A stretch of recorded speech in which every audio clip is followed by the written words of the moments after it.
Clicking Red Heels by Paul Ernst.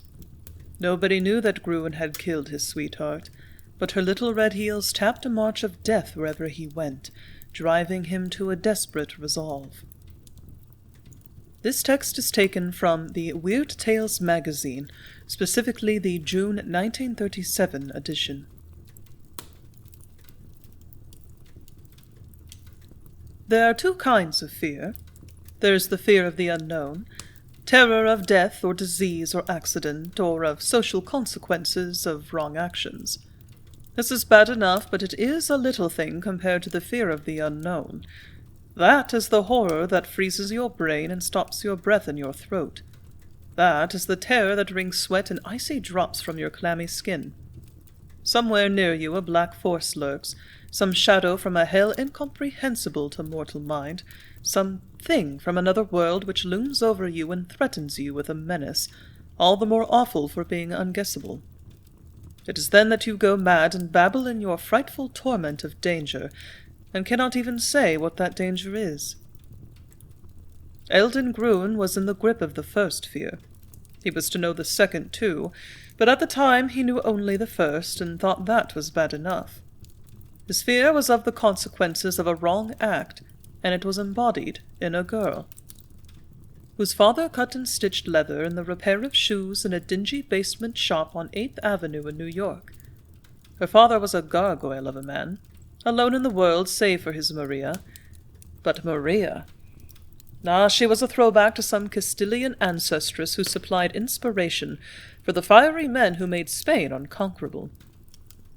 Maria had great black eyes with ridiculously long lashes, and a perfect dainty oval of a face, and red lips, and a body that sculptors in old Greece would have loved, and tiny feet on which, as a sort of symbol of her mercurial temperament and gaiety, were always red-heeled shoes. They danced to those red-heeled small shoes in a sort of gay mad rhythm of their own as Maria clicked down the street in them. They had danced into hearts and out again with an unsatisfying trill of laughter before they carried their shapely, tempestuous young owner into Gruen's life. It was all inconsequential, a thing no sane person should have built hopes on, Gruen often reflected irritably. He was 31, fairly wealthy, single, and out for fun. He had met her at a nightclub where, till the fat proprietor had tried to mix intimacy with managership, Maria had danced for a little while professionally in twinkling white satin pumps with red heels. Gruen had made her a few promises, perhaps, a man does when he is captivated, and Maria had begun to cling. At first it had been exhilarating. Men looked after her when she clicked up the sidewalk on those ridiculous, pathetic, appropriate little red heels to meet him. Gruen, who was not bad-looking, knew that he and Maria made a striking pair together. Nice to have a girl like that live only for your whims. Intoxicating to have such a beauty almost abjectably at your command. Exhilarating to the ego to know that you can turn on such a love stream. Natural to forget that it might be difficult to turn that love stream off again. It wasn't long before Gruen found that he was driving a force that could not be controlled much longer, and then it was annoying. No more than that, it was rather terrifying. So he sat in the Lance Club lounge the afternoon of the evening which was to be the turning point in his not very useful young life, and condemned Maria Jose. Any girl with any sense would have known that the affair must be transient. She was a garlic-eating cobbler's daughter. He was the heir to a modest fortune and owned an old name. Had she seriously thought he meant to marry her? She couldn't have, yet she was certainly acting like it now. Gruen shifted in the leather club chair and sipped some of his cocktail, and he felt faint perspiration steal out of the palms of his hands as he reviewed Maria's recent conduct. When she clicked up on her red heels to meet him now, it was more often than not to burst into tears because she hadn't seen him last night or the night before. She demanded all of his time. When he talked of taking a trip, she stared deep into his eyes, tearful no longer, and advised him not to. There had been a newspaper rumor of his engagement to a debutante in New York, and... Gruen sipped his cocktail. Rather, he gulped it for strength. He had thought at first it cute and picturesque of Maria that she carried a little knife in her garter just above her beautiful right knee. He didn't think it was all cute now. so Groon sat in the lounge of the sleek, quiet club and knew what had to be done. He had started something with Maria that would never die while she lived. If he tried to slide out of her life, she would raise a scandal that would ruin him with his righteous grandfather, from whom all monetary blessings flowed. If he tried to leave town, she would follow. If he tried to get it over quickly, and finally by marrying some girl of his own class— The knife at her knee was small, but it was slim and sharp, and had been flashed more than once before his white face. Living, Maria the cobbler's daughter was a constant menace to Eldon Groon, so Maria must die. Groon shivered a little in the big leather chair in the luxurious lounge. Murder is a large order, even when you're as sure you can get away with it as Groon was. In addition, there was a dim realization in the back of his mind that the Jose's, father and daughter, were not quite as other people were. There was something a little, mystic in their vital black eyes. The one time when Groon had consented indifferently to meet Maria's father, they had come upon him in the back room of his solitary sweatshop, talking. Talking with no one else in the room. Talking to her mother, his dead wife, Maria had explained seriously afterwards. And in the man's deep-set eyes had been a flame that killed laughter on Groon's lips. Something in the spirit and soul of the Jose's, father and daughter, that set them a little apart from others. Something mystic and unknown. "Hell," said Groon, finishing his cocktail and grimacing contemptuously at himself. He was a fool. He was imagining things. Maria was just a girl. A woman whose ardent infatuation had grown to the point where it threatened a fortune he was to inherit, and his whole future life and good name. He could imagine his grandfather's disinheritance speech if he presented the mercurial cobbler's daughter in the gaudy red heels as his wife. "It's my life or hers," Groon told himself to stifle the grey fear of murder, even so easy and foolproof a murder as he had in mind. And with the grey fear lulled by what he chose to call the inevitable, he had dinner at the club and then went to meet Maria. He met her at 8th Avenue and 34th Street at a little 8:30. She clicked over the sidewalk in her red heels to the curb, glowing and beautiful in a squirrel coat which he had indiscreetly called an engagement present when he offered it, because otherwise she would not have accepted it. "Eldon, my darling, you are late. I have waited and waited." "I said 8:30, Groon mumbled. "I did not want to wait that long. I could not. I've been here since 8. Sweetheart, you haven't said you love me." Groon opened the door of his roadster and she got in. "Eldon, this waiting and waiting, I cannot understand it. When are you going to stand before Father Morlae, so I will always be with you?" "Very soon," Groon said, sliding into gear. "You will never have to wait for me ever again." Up Riverside Drive they went, across the Hudson and up the Palisades, to a place where they had parked often at night during the spring and summer and fall, a place that had given Groon courage to do murder by simplifying it. There was a spot where you drove off the crowded highway, down half a block of unfinished dirt road with a low wooden rail at the end. The rail barred the street end from 100-foot drop down the cliffside to piles of crushed rock that were to be a new dock soon.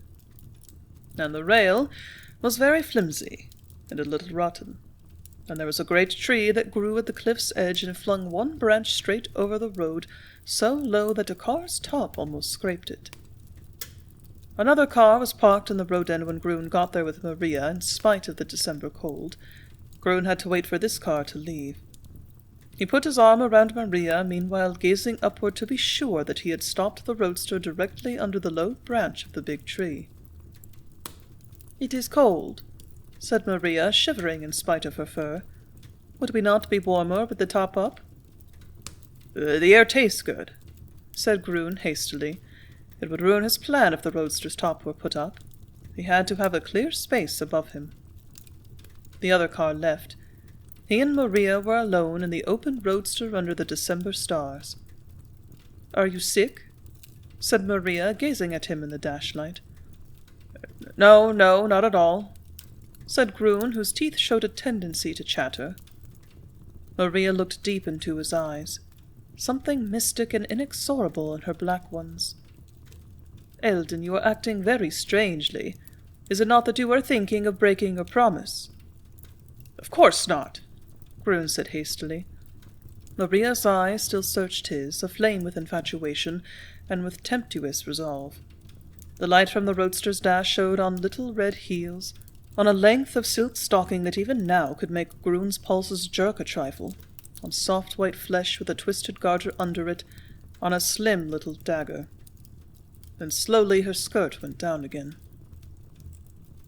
"I think we'd better leave," Grun said, a trifle thickly. "God, this was the kind of thing you read about in the funny papers. You didn't dream at first that it would force you to murder. We'll go," he said hoarsely. He started the car, then shifted to first gear with the clutch pressed down. He raced the motor, pulling out the hand throttle on the dash so that the engine speed would maintain itself. "Why are you making the engine go so fast?" said Maria. "The engine's cold. Have to warm it up." With the words, Grun stood up suddenly, as nearly erect as the wheel would let him. His fingers hooked over the overhanging tree branch, and his foot left the clutch. A scream of tires spinning from the sudden power of a roaring full-throttled motor mingled with Maria Jose's shriek. The roadster leaped toward the wooden trail at the edge of the cliff, with Grun hanging over the road behind. Maria's fingers tore at his legs as she sought to clutch him, and his left heel ground into her face, forcing her back into the seat. The roadster smashed through the wooden rail, teetered for just an instant on the edge of the cliff, then plunged forward. The noise of nearly 2 tons of metal smashing on rock 100 feet below shocked the night, and Grun dropped into the road and ran to the edge. He looked down. Flame was rising from the wreck far below. He saw a black cascade in the path of the flame. Maria's hair. He was whimpering a little as he moved, without being conscious of it. There was a ledge 10 feet down, with a thick bush growing from it. He lowered himself to that, clung to it, and began shouting for help. It all went as he thought it would. The papers got just the right angle. A Grun, scion of one of the city's best-known, if not richest families, had been out with some girl named Maria Jose. He had parked at the edge of the Palisades. Probably there'd been a little drinking. When leaving, he had carelessly shifted the gear lever forward into second instead of forward into reverse. The car had plunged over the cliff carrying both of them, but he had been thrown out and had caught a bush which saved his life. The girl had gone down, to death. There was unfavorable publicity. There were infuriated lectures from his grandfather. There was talk of prosecution for criminal carelessness. And that was all. With one clever stroke, Grun had gotten rid of a danger that had grown to intolerable proportions in his life. Decorously, he had went to the funeral in which a girl's shattered body was lowered into the ground. And afterwards, Maria's father came up to him. Grun looked hastily around.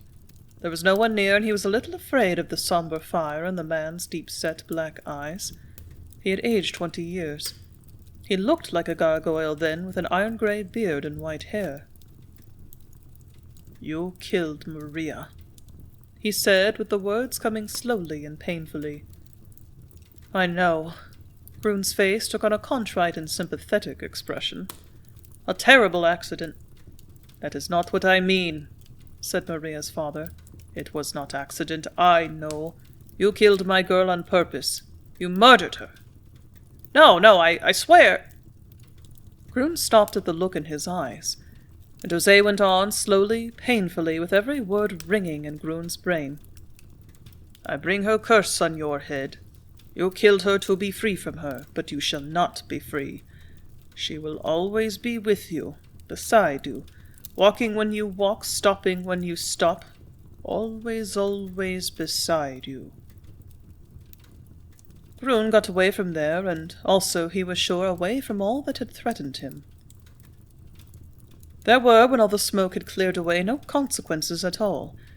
Charges of criminal carelessness never materialized. His grandfather, unconcerned with death, finally forgave him for wasting a few evenings with a cheap unknown named Maria. The world didn't dream that the tragedy at the cliff was not an accident. He had murdered successfully. And then he strolled from his grandfather's house one evening, bent for an engagement with a girl almost as beautiful as Maria had been and much more sensible, and a queer thing happened. As he walked across the curb from door to car, a big new coupe to take place of the roadster, he heard someone walking beside him.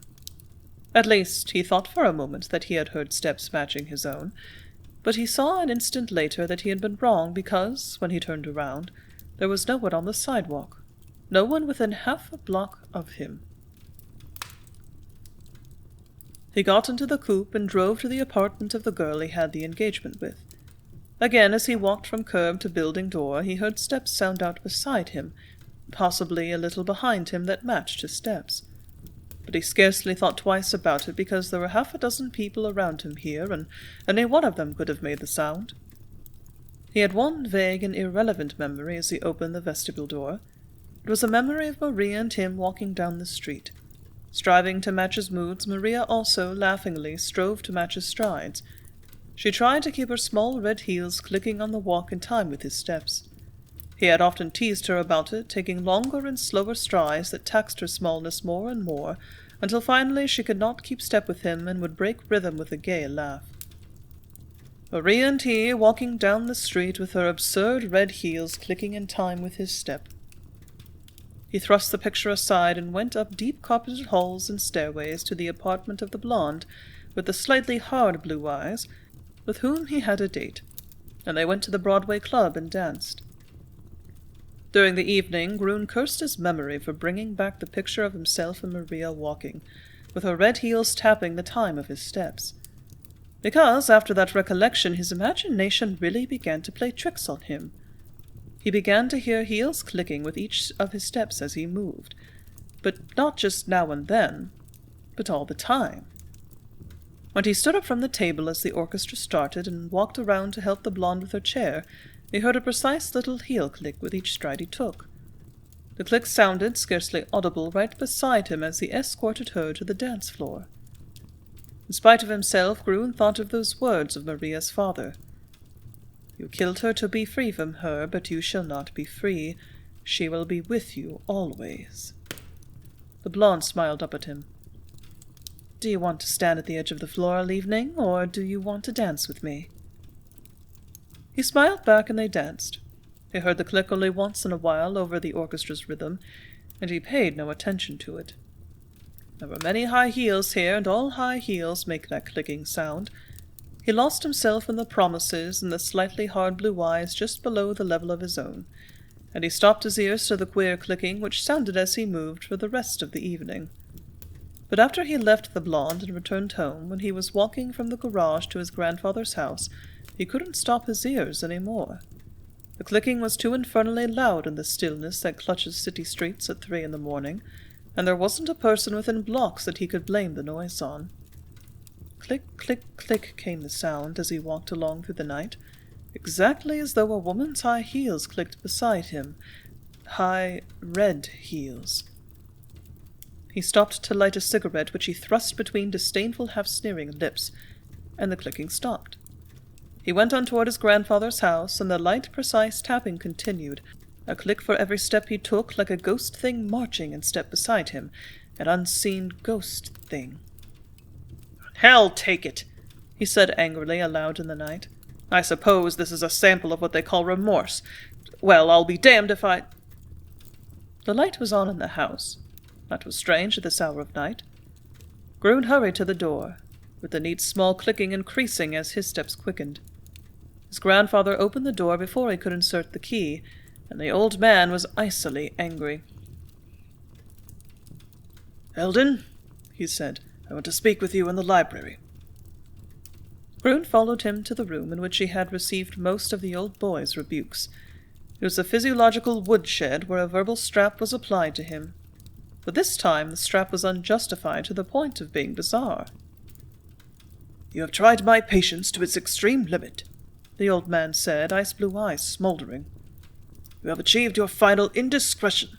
How dare you bring a girl to this house and sneak her in when my back is turned?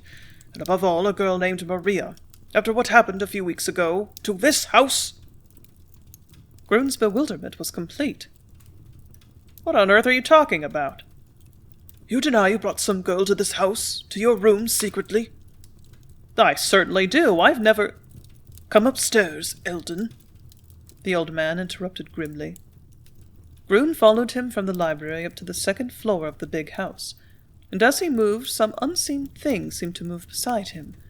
Very softly, almost furtively, the clicking tapped in rhythm with his step. They got to Grun's suite, a big bedroom and bath and a small den on the second floor, and there the old man pointed. He pointed toward a great leather chair by a flat-topped desk. There was nothing in the chair. Grun turned with a puzzled frown to his grandfather, and then, without going to the chair, he caught the odor that emanated from it, the faint perfume that filled the den, an odor of hyacinth. Maria Jose had always used that scent, hyacinth. Some woman has been in this room, the old man accused sternly. The scent proves it, and her name was Maria. That, scribbled no doubt idly while she sat with you here, proves it. Grun walked to his writing desk. He wasn't quite aware of how he got there. He knew only that in a minute he stood by the desk looking down at it, at a torn scrap of paper on the blotter, at one word faintly scrawled on the paper. Maria. And it was Maria Jose's handwriting. At the pallor on his grandson's face, the old man promptly forgot all charges of ribaldry. He caught Eldon Gruen and helped him to another chair, and then called the butler and the doctor. Gruen was a strong-minded person. You have to be to plan and execute deliberate cold-blooded murder. It wasn't long before a logical explanation occurred to him, and he drove to the shop of Maria's father. "You broke into our house," he accused. "You set a stage in my room, dropped perfume of the kind your daughter used on my chair, and wrote her name on a scrap of paper, imitating her handwriting, on my desk." He had come there confident in his conviction, but that conviction slowly faded as he looked into Jose's eyes. Dark eyes, smoldering, mystic, so like Maria's eyes.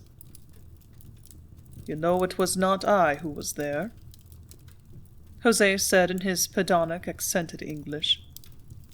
Just that, nothing more. Grun turned and almost ran from the basement shop, and as he hurried, beside him hurried unseen little heels that clicked and clicked with each swift step he took. They followed him out the door, a little behind him as he rushed into his car, and there they stopped. But he thought he saw the seat cushion beside him give a little with an unseen weight as he drove away. A strong-minded person in good health. That was Eldon Gruen. There was no insanity in the Gruen family. Yet in the days that followed he began more and more to fear, with a mighty fear, that he was going mad. For always he heard the little heel taps beside him as he walked, stopping when he stopped, beginning again when he went on, and always in his brain was Jose's curse. She will be with you always, beside you, walking when you walk, stopping when you stop, always, always beside you. So Grun came to know the worst fear that the known holds for us, fear of madness. But that fear did not last long. It very speedily deepened into the last ultimate horror of the unknown, which can prey on a man's mind. Bad because he seemed to hear the weird clicking of heels beside him. Seemed to hear? He went into the library one night when his grandfather sat at his desk reading. It was late and the house was very still. The old man's senses were excellent. He didn't become aware of Grun's entrance for a moment, but then he glanced up quickly with a slightly surprised expression. "Oh," he said carelessly. "You're alone." "Of course, why?" "It sounded for a moment as though there were two of you," the old man said. "A sort of clicking. Must have been your hard heels against the floor." Gruen managed to get out of there without letting his grandfather see the chaos in his brain, but he staggered like a drunken man after leaving the library. "Sounded as though there were two of you. Must have been your hard heels against the floor." God! Grun didn't wear hard leather heels. Every shoe he owned had a rubber on it. A sort of clicking. The clicking of Maria Jose's small red heels as they twinkled unseen beside him. Maria Jose, who had died in flame and ruin at the bottom of the cliff. He was not mad then. The sound he thought to hear in madness actually was there to be heard. And then Gruen knew that ultimate horror that comes with the unknown, for if the sound really was there, perceptible enough for others to hear it, the cause of the sound must be there too. A dead girl walking beside him, a thing from some unknown sphere, walking when you walk, stopping when you stop. I walk with death, Gruen told himself, shuddering with the icy sweat of horror on his forehead. Red heels clicking beside him as small unseen feet kept time with his, as Maria had kept time when they walked down the street together, with one difference. Maria alive had been unable to match his strides when he increased them to their full masculine length. Maria dead could do that. He caught himself crazily shortening and lengthening his step as he walked down the street, with people turning to look curiously after him. But no matter how he walked, the unseen little heels beside him clicked in even pace. Walking with death, escorting a dead girl wherever he went. Sometimes Gruen talked to her, damning her, whispering curses, telling her to get back to the grave from which she had come. The more people began to turn to look after him as he walked the streets. His grandfather and friends began asking him what was wrong, and he couldn't tell them. His grandfather sent him to a great psychiatrist, and Gruen couldn't tell him what was wrong either. Confession as to what was wrong with him lay too dangerously close to a murder confession. Red heels clicking always with him as he walked, stopping when he stopped, beginning again when he moved, the red heels of Maria who had been sent by him to death over the edge of a cliff. He drove in his coupe to the street end where the roadster had crashed over the wooden barrier and plummeted to piles of rock below while he hung from the branch over the road. There was no wooden barrier there now. There was a concrete wall hastily erected after the accident. It was a thick wall. It would stand any shock. Or would it? Gruen got out of the coupe and went to the wall. As he strode, beside him sounded the quick, half-dancing, half-marching accompaniment. Gruen shuddered, as much with the cold as with the ever-present horror. He weighed only 120 pounds, as against his former 180, and the winter wind seemed to go through his coat into his bones. The wall was pretty solid. He walked along it, and click, click, click, click walked the unseen thing beside him. "Solid," he said aloud, chuckling a little and then jerking his head around to see if anyone had heard him. "Not so easy to send anybody over the edge here, now." He stood on top of the wall and stared down. The piles of crushed stone were still there. It had been too cold to work on the dock. "That's where you went, damn you," he mumbled to the thing in the phantom red heels that clicked beside him. Beside him, even as he walked down the wall with nothing but thin air on either side. He began to chuckle again, aloud, craftily. "Nobody's ever suspected except your father, but he can't hurt me any. Nobody knows I killed you." He stepped down from the wall, and beside him a click sounded a little louder than usual, the click of a red heel coming down from the 2-foot step from the top of the wall. "Damn you!" Gruen shouted, and then he pressed his hand to his lips. On the highway, several blocks away, a hitchhiker stared curiously at him, then went on his way, signaling for rides. "Shouldn't be out here," Gruen muttered laboriously. He started for the coupe, parked a dozen yards from the new concrete wall. Dully he strode toward it, and as he walked, with each step came the accompanying small tap of little red heels, almost coinciding with his step on the ice of the road. "Better not come here again," he mumbled. "I'm safe now, but somebody might see me here and think it was funny. Might start investigating the accident again." He got into the coupe, settling laboriously behind the wheel, and then as his eye strayed sideways, his teeth met through his upper lip. Always when he got into his car, which was often as he drove a great deal to save walking and hearing the tapping heels beside him, he strove to keep his eyes from going sideways to the cushion beside him, and always he was unsuccessful. And always he saw the same thing, saw the seat cushion give a little as though someone had sat down there next to him. He saw it now. "Damn you! Damn you!" he cried brokenly. The motor of the coupe was thrumming, responding to the mechanical touch of his foot to the starter. The depression in the seat beside him shifted a little.